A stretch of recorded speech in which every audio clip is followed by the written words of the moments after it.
Hello and welcome back to Bookish and welcome back to Tag Tuesday. Today I'm doing the spoiler tag, which is created by Scott and Nell over at Gunpowder Fiction, over at Gunpowder Fiction and Plot. I was tagged by Sean the Book Maniac to do this tag. Thank you, Sean. I'm glad you did because this is one of those great tags, and thanks to Scott and Nell for thinking it up. Because it is in fact a great tag, because it's one of the few tags that comes out where you're not required to necessarily answer by thinking of books and don't feel that obligation to search your bookshelves for books that kind of meet the requirements of the tag. Not that those tags aren't great. I've made a couple of those myself. But, this is a nice change of pace. So I have the questions here on my phone along with kind of a brief idea of my answers. I'm going to go through those real quick here. So, obviously this tag is all about spoilers. So question number one is, what do you consider to be a spoiler? Okay, so to me, a spoiler is any piece of information that's not common knowledge, that's not in circulation about a book or a movie that might diminish the experience or the pleasure of reading that book or watching that movie. Now, having said that, I'll be honest with you, I'm not somebody who is spoiler sensitive, I guess. It's not something that worries me very much. If I want to see a movie, it doesn't matter if I know what the movie's about.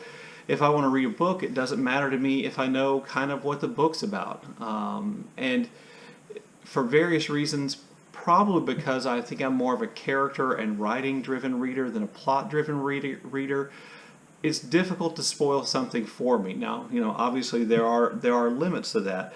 But because what I'm interested in are character development and the writing and then kind of the plot in that kind of second or third position, is that, it doesn't really bother me if I know things about the plot. Plot points are not really spoiler issues for me. So question number two, which I think is fairly closely related, does the genre you're reading impact what you consider to be a spoiler? Yes. In general fiction, which is the name I give to what people call literary fiction, because I think dividing between general and literary fiction is an act of snobbery, but in general fiction, I don't think it's really possible for me to feel like a book's been spoiled for me. If you go back to what I just said in answer one, I'm really reading for character development, I'm really reading for the writing, and the plot kind of third or a close second perhaps, or a close third to second. So it's not the plot points that I'm necessarily reading for in the area of general fiction. In addition to that, I think it's just harder to spoil a general fiction book in part because, well, the plot probably is not necessarily the type that lends itself to spoilers.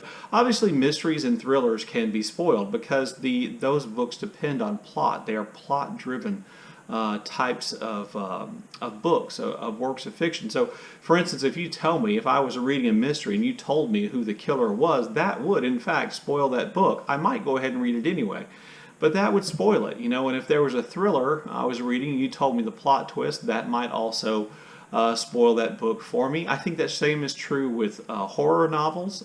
Probably can be spoiled in much the same way because, I think a certain element of horror relies on an element of surprise, something happening that's somewhat unexpected. I think that's true for science fiction, fantasy, even though I think in those two genres the world building and the ideas are maybe a little bit less spoilable. But I do think genre fiction does lend itself more to being spoiled, and I don't mean any disrespect to any genre fiction at all by referring to it that way. Question number three, all the best bits are in the trailer. Sometimes the synopsis can be too detailed. Do you research books prior to reading them or do you go in blind?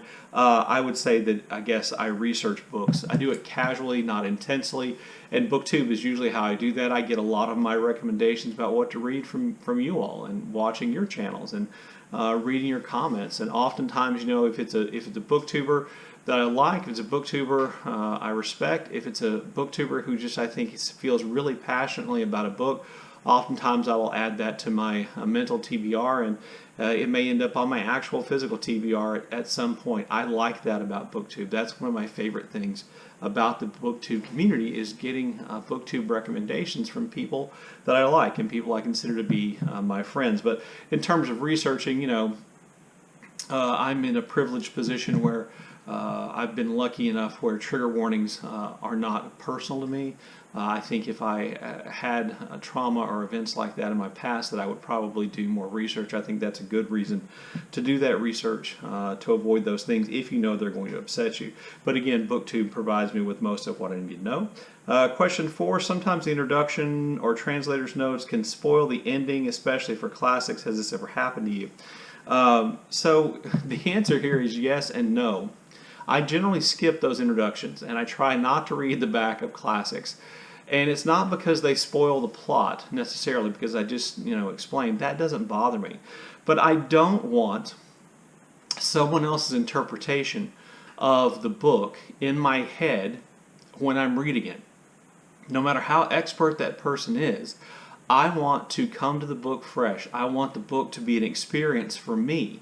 No matter how difficult it is, and I'm willing to accept that I'm going to miss things, that I'm going to misunderstand things, and that I might have to reread the book because of this after, maybe reading the introduction or consulting with experts. But I want to come to the book fresh. I want to come to every page with my own thoughts, my own ideas, my own ability to kind of work my way through the text without, thinking, oh, I should be paying attention to water because, the introduction, the person who wrote the introduction told me how symbolically important water was to, the themes of this book. I guess part of me thinks if that's true, then the author that should become clear for me just from reading the book.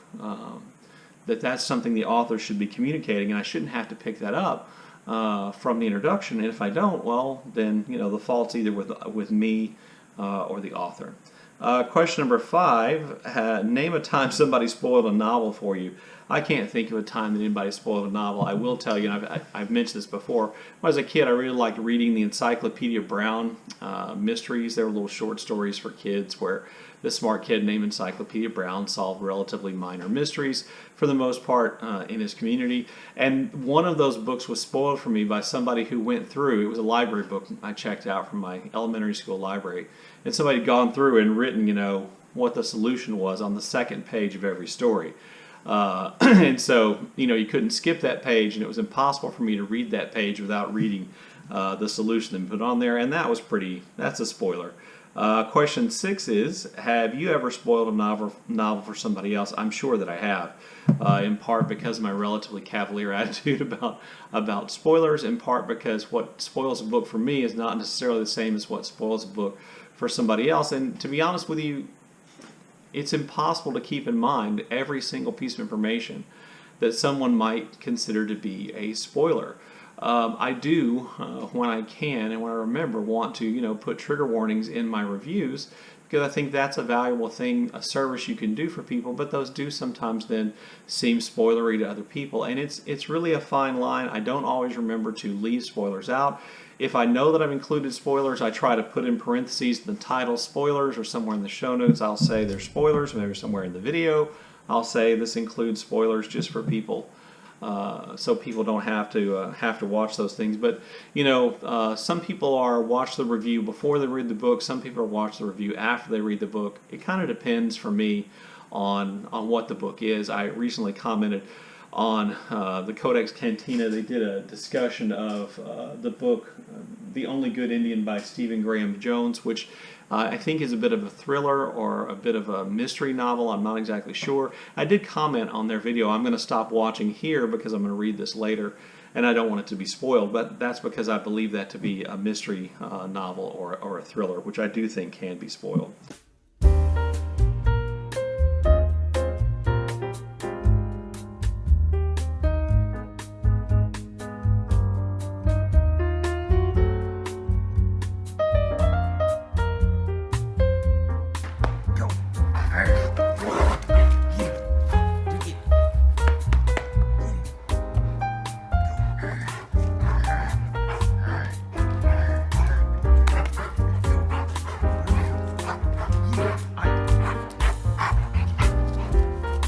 So question 8 is, when reviewing, are you spoiler free? Does this limit your ability to discuss?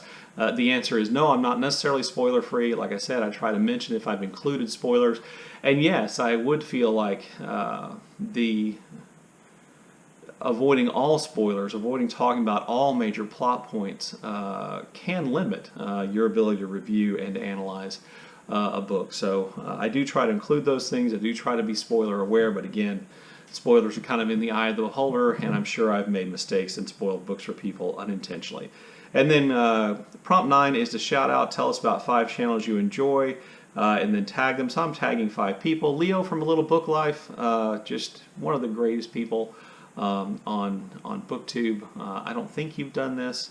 Tag Hannah from Hannah's Books, because I always like to tag my South Carolina cousin, even though she's actually from there and I'm just ancestrally from there.